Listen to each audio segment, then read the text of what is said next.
یہ لیکچر 11ویں جماعت کے لیے اور قرت کر رہے ہیں ہم مثنوی سحر البیاں کا کچھ حصہ ہم نے پڑھا. شہزادہ جب غائب ہو جاتا اور محل میں خبر پھیل جاتی یہاں تک کہ بادشاہ اور ملکہ کو یہ بات پہنچتی ہے کہ ان کا شہزادہ غائب ہو چکا ہے, پری اس کو لے. حالانکہ ان کو ابھی پتہ نہیں شاید کہ پری لے گئی, لیکن سب رونے لگے, اپنے سینوں کو پیٹنے لگے, بال چھوڑ دیا عورتوں نے, آوازاری کر رہے ہیں سب. بادشاہ زمین پر گر گیا بیٹا کہہ کے پکارتے پکارتے. کہاں شہ نے وہاں کا مجھے اب ہم آگے والا حصہ پڑھیں گے. کہاں شہ نے وہاں کا مجھے دو پتہ عزیز و جہاں سے وہ یوسف گیا. یوسف سے یہاں مراد شہزادہ ہے, اشارہ حضرت یوسف علیہ السلام کے اپنے والد سے جدا ہونے کی طرف. تو یہ ایک واقعہ ہے یوسف علیہ السلام کا بھی جو آپ نے پڑھا ہوگا یا سنا ہوگا, جب وہ بھی جدا ہوتے اپنے والد سے, ان کو بھی اٹھا کے لے جاتے ہیں.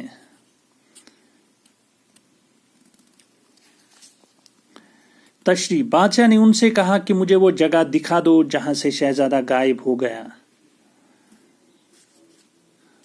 گئیں لے وہ شہ کو لب بام پر دکھایا کہ سویا تھا وہ سیم پر. یہی تھی جگہ وہ جہاں سے گیا, کہا ہائے بیٹا تو یہاں سے گیا.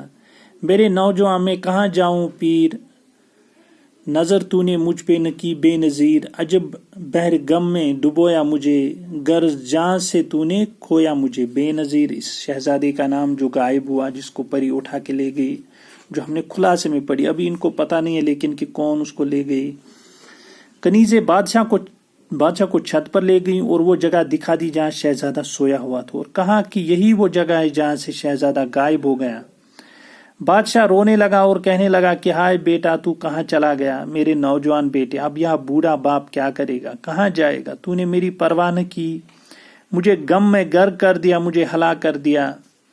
عجب طرح کی شب تھی حیات وہ, قیامت کا دن تھا نہ تھی رات وہ. سحر نے کیا جب گریباں چاک, اڑانے لگے مل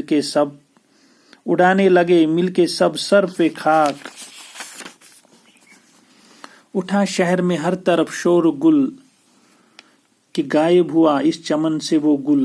غم و درد سے دل جو سب کا بھرا, ہوا باغ سارا وہ ماتم سرا. تشریح. جس رات شہزادہ غائب ہو گیا وہ ایک عجیب رات تھی. وہ رات نہیں بلکہ قیامت کا دن تھا.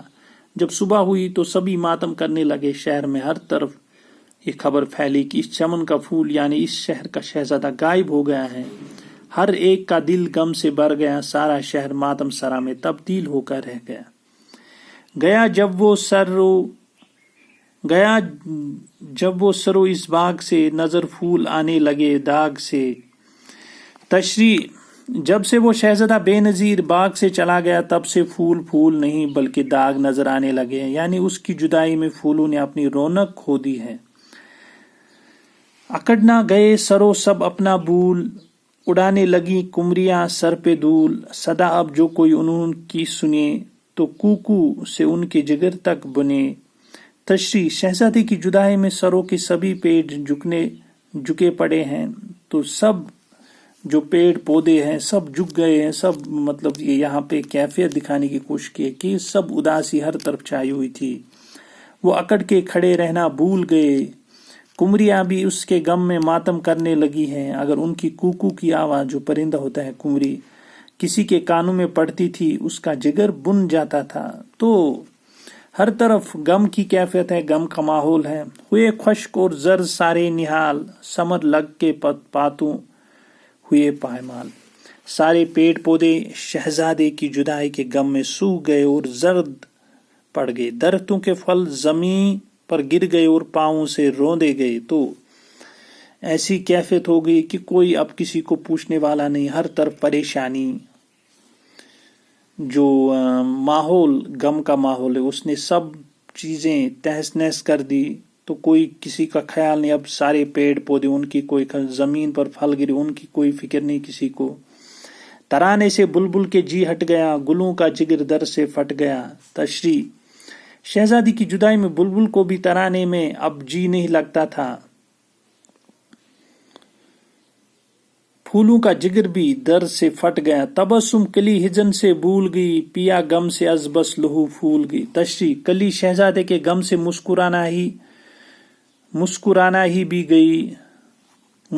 ہی بھول گئی، محبوب کے غم میں وہ خون کے آنسو رونے لگی۔ اڑا نور نرگس کی آنکھوں کا سب، ہوئے بال سنبل کے ماتم کی شب۔ شہزادی کی جدائی کے غم میں نرگس پھول کی آنکھیں روتے روتے خشک ہو گئی، اور سنبل بھی شب بھر ماتم کرتے رہے۔ لب جو کے اڑنے لگیں گرد گرد، گل اشرفی کا ہوا رنگ زرد۔ ندی کے کنارے بھی ویرانی چھا گئی، اور اشرفی پھول کا رنگ بھی غم سے زرد اور پھیکا پڑ گیا۔ لگی آگ لالے کے دل کو تمام، دیا خاک میں پھینک عشرت کا جام۔ تشریح: شہزادی کی جدائی کے غم میں لالے کے پھول کے دل میں آگ لگ گئی، وہ مرجھا گیا اور مٹی کے ساتھ مل گیا۔ پڑا ماتم اس باغ میں بس کے سخت، ہوئے نخل ماتم تمام درخت۔ نخل ماتم درختوں کی تصویریں جو تابوت پر بنی ہوتی ہیں۔ تشریح: شہزادے کے چلے جانے سے باغ ماتم سے بھر گیا، سبھی درخت ماتم کرنے لگے، گویا وہ درخت نہیں بلکہ تابوت پر بنی درختوں کی تصویریں ہیں۔ تو یہ یہاں پہ اتنا حصہ، اگلے لیکچر میں اور آخری حصہ ہم پڑھیں گے، جو اس کا باقی حصہ ہے وہ پڑھیں گے۔ شکریہ۔